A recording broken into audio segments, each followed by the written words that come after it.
Olá, queridos! É com grande alegria que eu estou aqui nesse workshop da pedagogia. Quero cumprimentar a cada um de vocês, meus queridos e minhas queridas. Hoje, nesse workshop, temos alunos de todos os períodos do curso de pedagogia. E, claro, todos têm um lugarzinho especial no meu coração. Antes de mais nada, sei que vocês trouxeram alguns materiais, né? Então, peço que vocês agrupem os materiais iguais. Fácil, né? Vamos lá. Barbante com barbante, algodão com algodão e assim por diante. Por favor, agrupem todos os materiais, igual com igual, como a gente diz para criança, né? Igual com igual.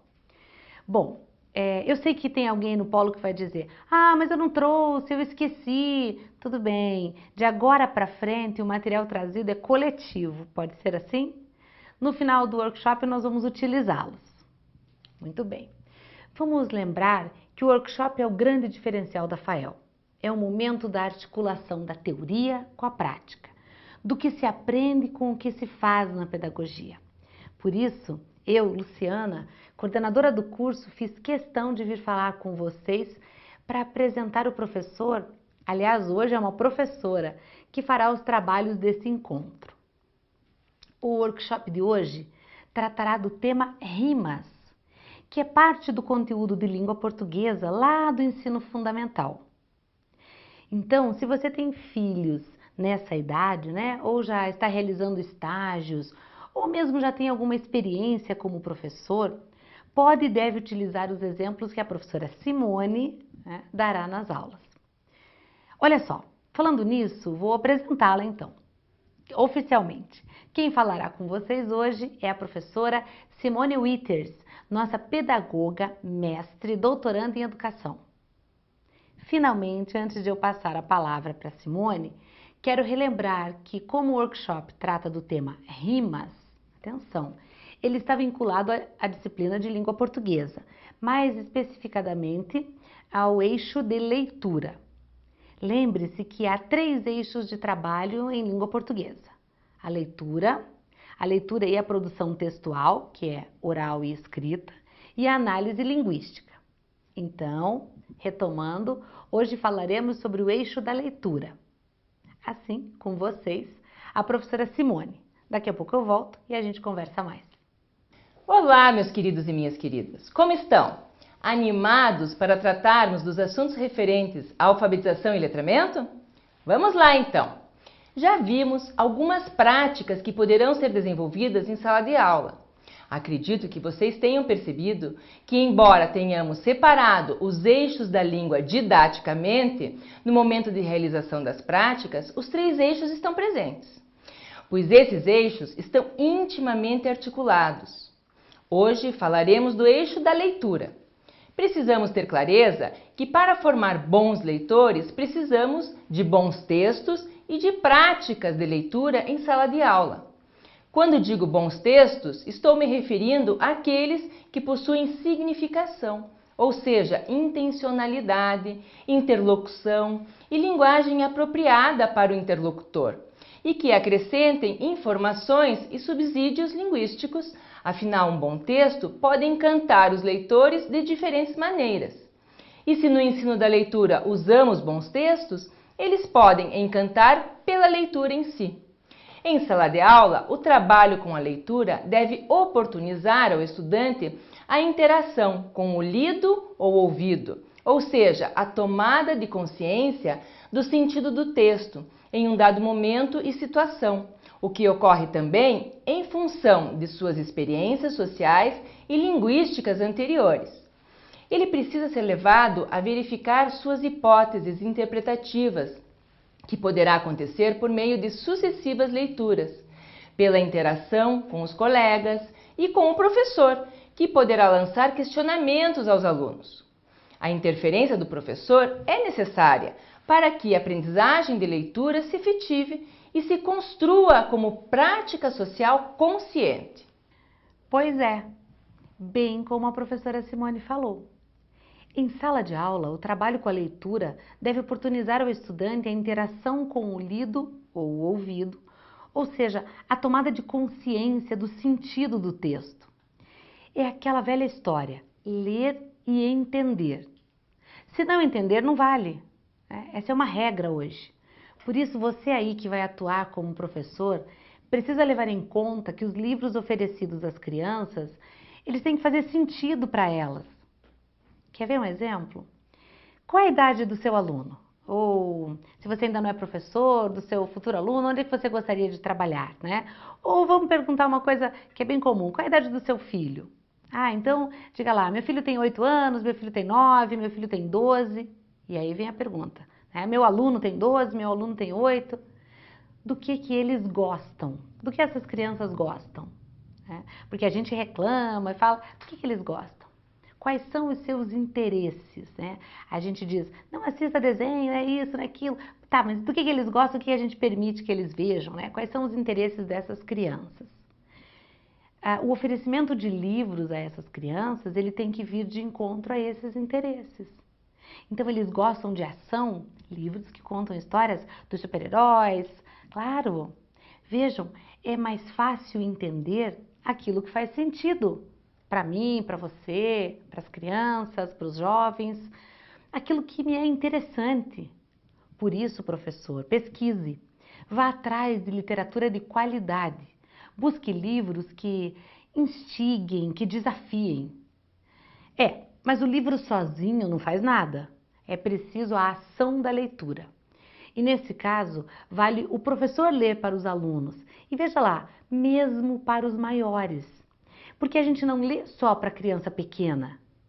E é bem importante destacar, anote aí para não esquecer, a gente não lê só para quem não sabe ler. A gente também lê para as crianças. Aliás, vou melhorar a minha frase. A gente lê para crianças de todas as idades. Bom, vale, claro, também para o professor, né? Então, cabe ao professor oportunizar as situações de leitura. Deixe-os ler. Veja como a professora Simone concorda comigo.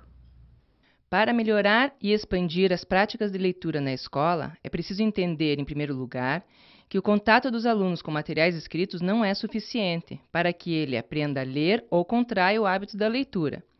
São imprescindíveis práticas eficazes de leitura, as quais se dão a partir de interações sociais e caminham para processos autônomos. Portanto, ler deve ser uma prática diária em sala de aula, mesmo quando as crianças ainda não estão dominando o sistema de escrita alfabética. A prática de leitura deve levar os estudantes a conhecerem e a buscarem nela a informação, o divertimento, o estudo e o aprendizado. Dessa forma, eles poderão elaborar classificações, inferências, antecipações e, dependendo da intenção de cada texto, tomarem decisões, mudarem comportamentos, alterarem rotinas e, assim, compreender que durante a leitura o leitor interage com quem escreve segundo seus próprios referenciais prévios, que vêm de outras leituras. Portanto, precisamos lançar mão de práticas que possibilitem os procedimentos de leitura em sala de aula. Para tal, precisamos disponibilizar coletâneas de textos com assuntos variados e retirados de várias fontes, como, por exemplo, textotecas, e também oportunizar ocasiões em que os alunos escolham e partilhem leituras entre si e promovam a discussão sobre distintos textos presentes em diferentes obras lidas e também sobre seus autores. Devemos disponibilizar um acervo de livros, jornais e revistas para que os estudantes possam escolher entre vários os que desejam ler. O professor precisa destacar e conversar sobre o autor dos textos, em que condições escreveu a obra. Ele também necessita ler muito para e com os estudantes, diariamente. Dessa forma, essas práticas poderão contribuir para a formação de leitores reflexivos, que sejam capazes de ler funcionalmente, ou seja, leitores que não somente decifrem as letras e os sinais gráficos, mas que leiam com compreensão e aplicação voluntária. É importante reconhecer que cada situação de leitura tem seus motivos e objetivos, relacionados diretamente às práticas culturais, ao interesse pessoal do leitor e à diversidade de textos aos quais ele tem acesso. Vamos novamente a uma opção de trabalho prático. Hoje estaremos desenvolvendo uma prática a partir de um poema, Confusão no Jardim, de Ferruccio Verdolin Filho. Estou trazendo um trecho da poesia, mas vocês podem trabalhar com ela inteira. A leitura dessa poesia deve ser realizada pela professora com a visualização do texto escrito em um cartaz ou bobina de papel, lembrando sempre de colocar uma versão impressa no caderno dos educandos. Depois da primeira leitura, proponham aos alunos conhecer um pouco sobre o autor da poesia. O autor, Ferruccio Verdolin Filho, nasceu em Barão de Cocais, Minas Gerais, em 1960. Mora em Belo Horizonte desde 1974. Desenvolve atividades como artista plástico, escritor e ator. É formado pela Escola de Belas Artes da Universidade Federal de Minas Gerais. Tem passagem por alguns dos salões de arte mais admiráveis do país. Principiou em literatura publicando poemas no suplemento literário do Estado de Minas, onde contribuiu durante anos. Tem livros infantis e infanto-juvenis, publicados por várias editoras. Como autor, trabalhou ao lado dos mais significativos nomes das artes cênicas em Minas, realizando ainda trabalhos para vídeo e para cinema. Percebam que buscamos a biografia do autor, e é isso mesmo que precisamos fazer com os autores dos textos utilizados, buscar sua biografia para conversar sobre eles com as crianças. Leiam o texto com ritmo, fluência e entonação e solicitem que os estudantes leiam juntos em voz alta. Quando fizerem a leitura, façam apontando palavra por palavra, chamando a atenção da turma para título, direção da escrita, espaçamento entre as palavras e a organização das ideias. Aproveitem a apresentação do texto escrito para visualizar várias situações de leitura com a turma. Como já vimos anteriormente, leem as meninas, os meninos, todos juntos, por filas, voluntários individualmente. Vejam que não necessariamente as crianças estarão lendo as palavras, mas às vezes estão fazendo uma leitura memorizada. Mas isso também é importante ser realizado em sala de aula, pois ao apontar as palavras lidas pela professora, a criança já vai fazendo algumas relações quanto à escrita de palavras. A leitura visa a busca de informações e a necessidade da leitura fluente para a compreensão do que foi lido, assim como ao ritmo e entonação adequadas ao gênero.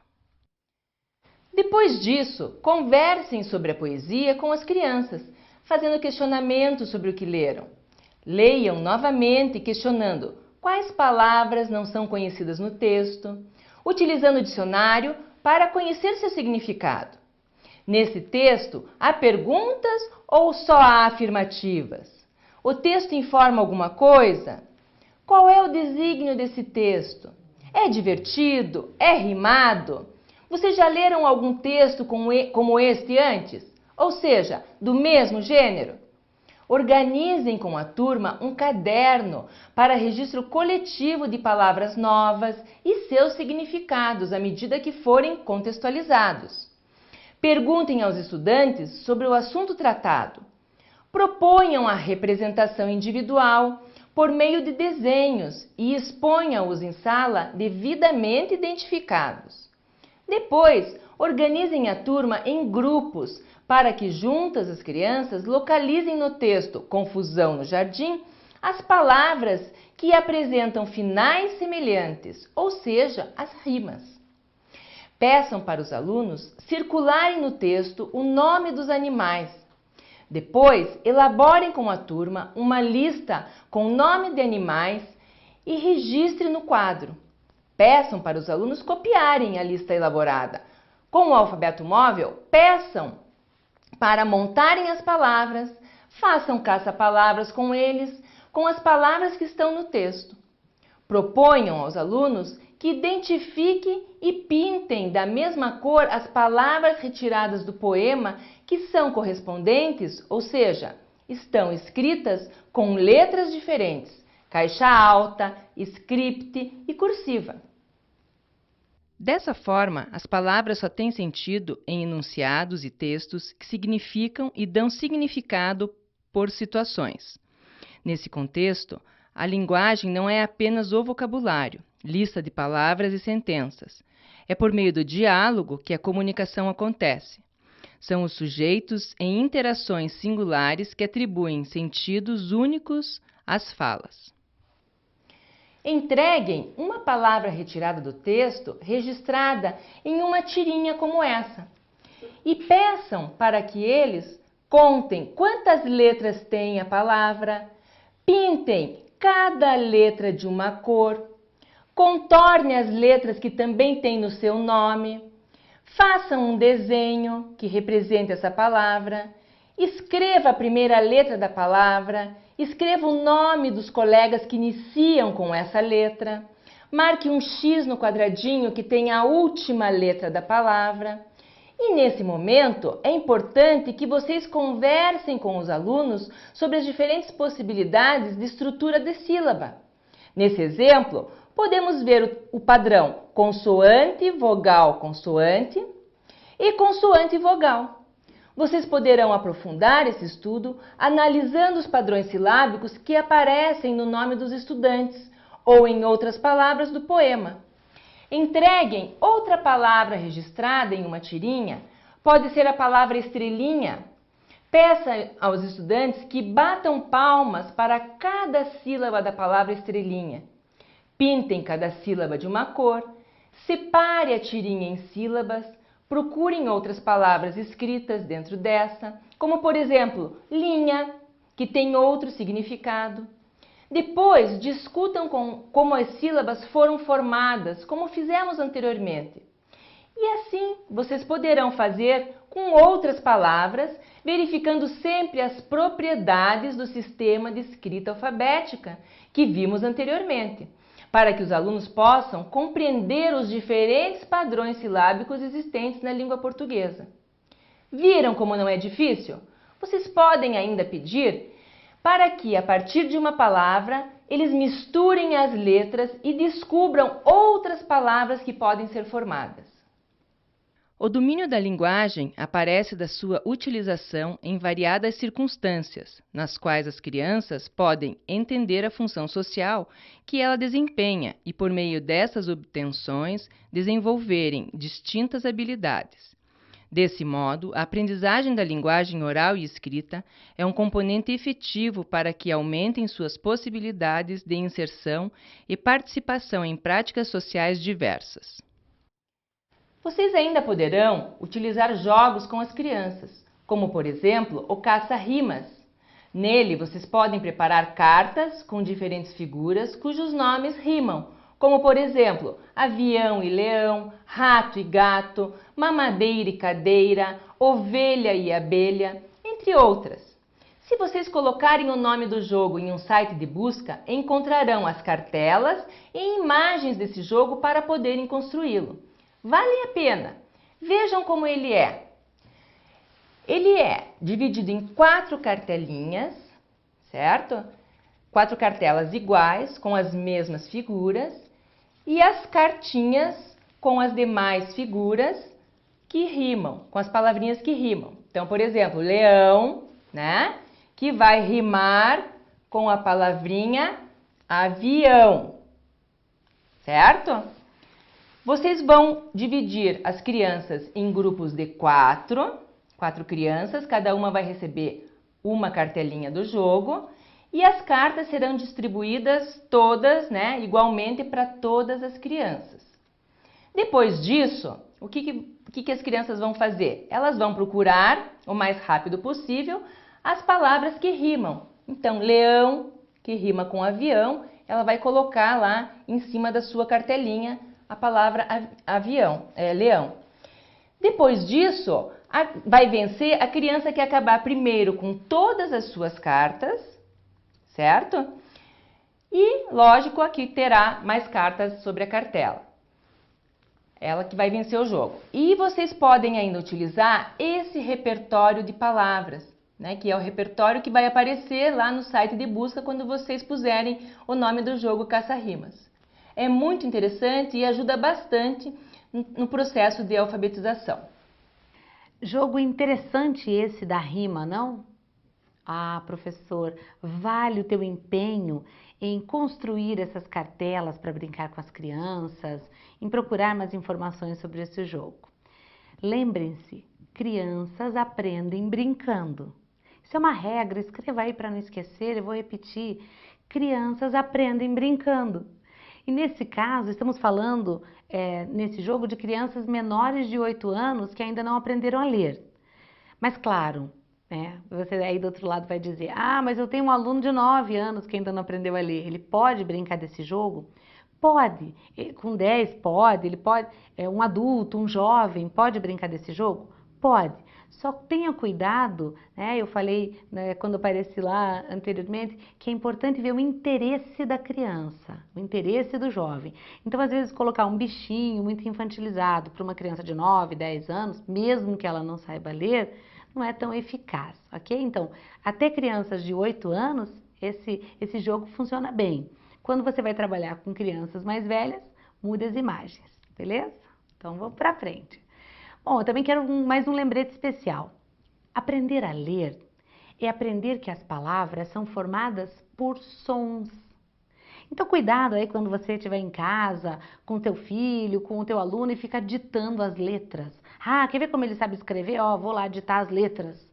Ele não vai aprender a escrever, ele não vai aprender a ler, perdão, assim não, ditando letra para ele.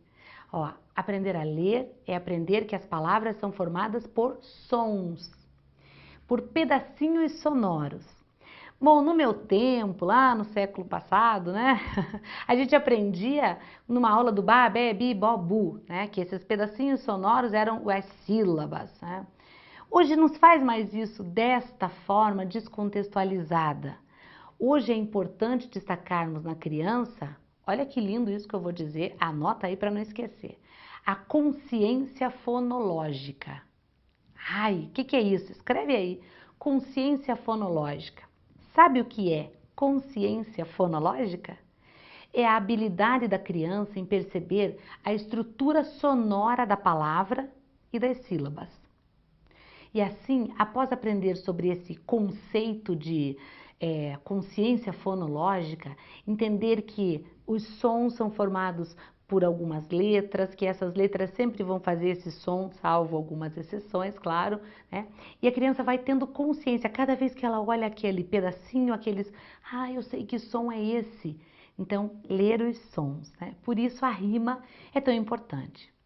Bom, mas eu falei bastante, falei de consciência fonológica, mas afinal nós também viemos aqui para brincar.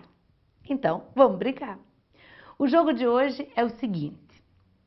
Vamos dividir a sua turma aí, né, a turma, seus colegas da pedagogia, meus também, em 5 equipes, tá? Então, quantas pessoas tem na tua sala? Ah, tem 20. Então, quanto cabe em cada grupo? 20 dividido por 5 é?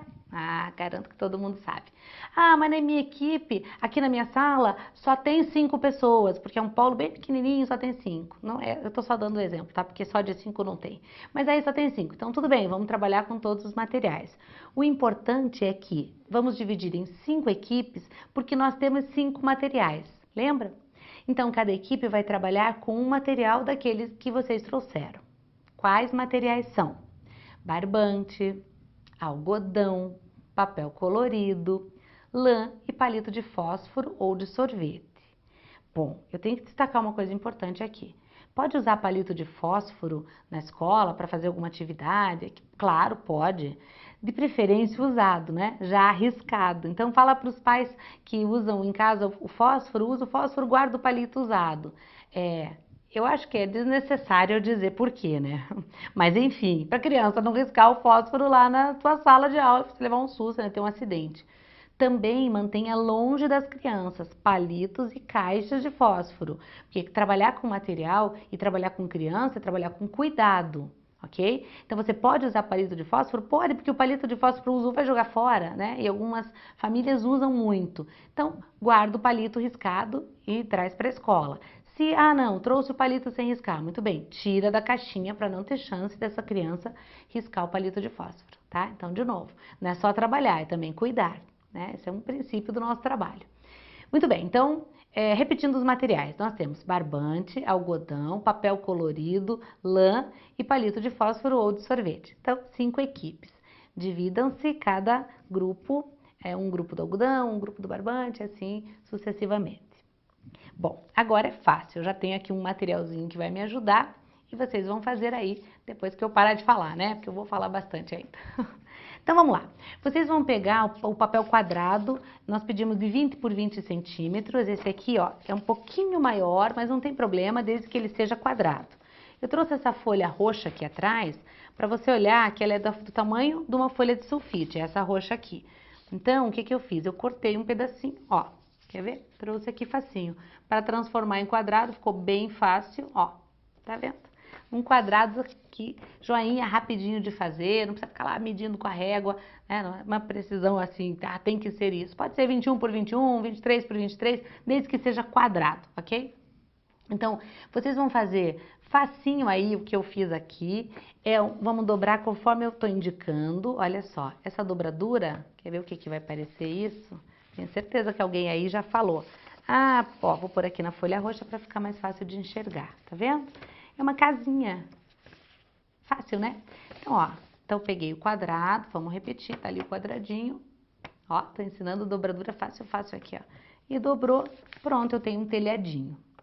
Sim, fácil, fácil. Agora é com vocês aí. Pegue seu lápis de cor, sua canetinha, seu hidrocor, o que que você trouxe para decorar essa casinha.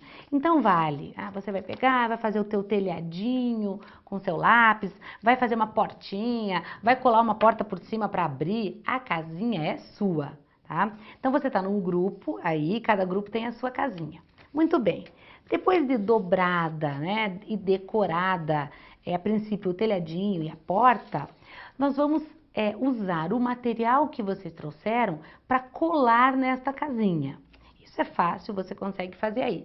Então, nós teremos casinhas, né, grupos que têm casinhas de barbante, grupos que têm de chumacinho de algodão, e aí decore como vocês quiserem, tá? Nós temos grupos que vão colar os palitos, faça bem bonitinho. Lembre-se que a gente, como professor, vai trabalhar com criança, eles vão trabalhar com esse material. Então é a nossa vez, né? Quem não sabe fazer também não sabe mandar. Então vamos lá, todo mundo decorando a sua casinha. Vai, já falei, mas vou falar de novo. Vale fazer porta, janela, telhadinho, enfim. Usem os materiais para pintar e deixem a sua casinha, né, bem bonitinha. Eu não fiz de propósito porque eu não quero te dizer que tem que ser assim. É sua, faz aí, depois me manda foto que eu quero ver. A ideia é que vocês construam essa casinha e decorem com o material da equipe do material que vocês trouxeram e da equipe a que vocês pertencem. Nesse caso, ó, atenção, nessa brincadeira não dá para misturar material. Então não posso ter uma casa que tem algodão e palito, não dá. Ela tem que ser uma casa ou de algodão ou de palito, ok? Teremos as casinhas das equipes de acordo com o material da equipe. Simples, tá fácil. Enquanto vocês pensam aí em como decorar a casinha, eu vou chamar a professora Simone para uma reflexão final. Então vamos combinar assim. A professora Simone faz o fechamento, né, da aula, da explicação dela, se despede e vocês decoram a casinha. Depois eu volto para explicar como é que essa atividade de dobradura, colagem, enfeite pode ser sua aliada na alfabetização. É importante que vocês percebam que para alfabetizar e letrar é necessário que lancemos mão de atividades diversificadas e que as crianças tenham prazer em realizá-las. Então, pessoal, precisamos compreender que os eixos estão articulados e o trabalho com eles também está. Observaram a partir das práticas que vimos que não há como trabalhar só com um ou outro eixo. Eles estão presentes em todos os momentos do trabalho. Portanto, O trabalho com a leitura está sempre articulado com o da oralidade e da escrita. Assim, nas circunstâncias escolares, a alfabetização não deve ser entendida como um desenvolvimento de habilidades relacionadas à percepção, memorização e treino de capacidades sensório-motoras, e sim como um processo no qual as crianças necessitam resolver problemas de natureza lógica até chegarem a compreender de que forma a escrita em português representa a linguagem e, assim, poderem ler e escrever com autonomia. Assim, alfabetizar é criar e representar o mundo por meio das palavras. É um processo de contínuo aprendizado no convívio escolar. Dessa forma, formaremos leitores que tenham um envolvimento integral com aquilo que leem, para que a cada leitura adquiram mais profundidade e intimidade com o mundo, buscando respostas para produzir um contínuo aprendizado, desenvolvendo a reflexão e um espírito crítico. Bem, meus queridos, chegamos ao final de mais uma aula. Espero que tenham aproveitado bastante o tema apresentado. Um grande beijo e até a próxima! E aí, estão prontas as casinhas? Ah, ainda não, né? Claro que ainda não deu tempo de fazer tudo isso. Então eu vou explicando o que tem que fazer, vocês vão me ouvindo e daqui a pouco eu paro de falar, me despeço e vocês continuam daí. Mas eu me lembro que essa era uma atividade de rima. Ué, nós vamos dobrando uma casinha? Como assim, né? Então agora vamos à rima, porque não era só isso de dobrar, né? Quando a criançada acabar a decoração da casinha, e quando eu digo criançada, eu estou me referindo às crianças que vão assistir essa aula que você vai ministrar, porque esses exemplos do workshop, eles são destinados ao trabalho do estágio, ao trabalho que você vai fazer lá na sua escola. E se você ainda não exerce essa função professoral, mesmo que seja no estágio, vai para casa, pega um final de semana, uma criançada e experimenta, eles vão ser um bom laboratório. Tá? Então é essa criançada aí que vai servir para você também aprender a ensinar. Vamos lá. Então, quando a criançada acabar a decoração da casinha, vamos juntar a esse modelo dobrado e colado aqui um conteúdo, por exemplo, moradia, né, que é da área de ciências. Então, a gente já vai fazer uma ação interdisciplinar, não só de uma disciplina, mas de várias, e aqui no caso de 2 disciplinas, né, artes, que você vai usar tudo isso, esse material, e da disciplina de ciências. Então, juntando o conteúdo moradia, quem sabe a gente pudesse perguntar, quem mora na sua casa? Claro, a gente tem configurações familiares diferentes, né? Então, alguém vai dizer, eu moro com a minha avó, eu moro só com meu pai, não, eu moro com meu pai, com a minha mãe, com os meus irmãos, eu moro com meu pai, com a minha madrasta. Nossa, quantas configurações familiares, até crianças que moram em instituições sociais, né? Não importa, nós perguntamos, quem mora com você na sua casa, certo? Pois bem, depois que você trabalhar esse conteúdo de moradia, vamos passar um pouquinho a essa dobradura. E se a gente estivesse falando dessa casinha que você enfeitou aí? Quem mora nessa casa? Quem mora nessa casinha que você decorou e está aí prontinha? Aí que entra a rima, atenção! Vamos supor que você é do grupo das casas de palito. Então eu vou te dar uma ajudinha aí. Essa casa é de palito. Quem mora nela é um cabrito. Ah, vamos exercitar um pouquinho nossa rima? Vamos nos divertir um pouco. Então, a sua casa é de algodão. Quem mora nela? Ah, é o João. Pô, então, são rimas fáceis, simples, mas são muito importantes para a criança. Então, a minha proposta agora é que vocês façam a rima para essa casinha que enfeitaram. Claro, mas fazer uma rima tão simples, né? Quer dizer, são 2 palavras que vão rimar, 2 frases, se fossem escritas, isso ainda é pouco para a criança. Eu acho que nós podemos fazer um pouquinho mais. Então, eu vou apresentar para vocês o ápice aqui da minha criatividade e o pedido para o trabalho final. Uma história. É isso que cada equipe vai compor. Então, veja, vocês dividiram as equipes por material, né? Tem lá o grupo que vai trabalhar com o algodão, o grupo do palito, o grupo da... Muito bem. Vocês dobraram, como eu orientei aqui, vão enfeitar a sua casinha aí com os materiais da equipe, desenhar mais um pouquinho, deixar com cara de casinha. Vamos fazer a primeira rima, lembra? A minha casa, por exemplo, é de palito. Quem mora nela é um cabrito. Perfeito. Mas aí nós vamos criar mais um pouquinho, uma história, escrever uma história. Você pode até escrever atrás da sua casinha, registrar essa rima, que também é uma ação de escrever, né? Do eixo do escrito, mas depois ler. E quando você vai ler, lembra que a professora Simone falou? A entonação é importante. Não é ler de qualquer jeito. Rima tem que ser lida, aliás, com uma entonação diferente, legal, agradável, para soar bem no ouvido da gente. Então, vamos lá. Todo mundo devidamente inspirado aí para ouvir a minha história? Então, vou ajudar a turma do palito, tá? Essa casa é de palito. Quem mora nela é um cabrito. Ah, ele comprou um tênis apertado e andava muito engraçado.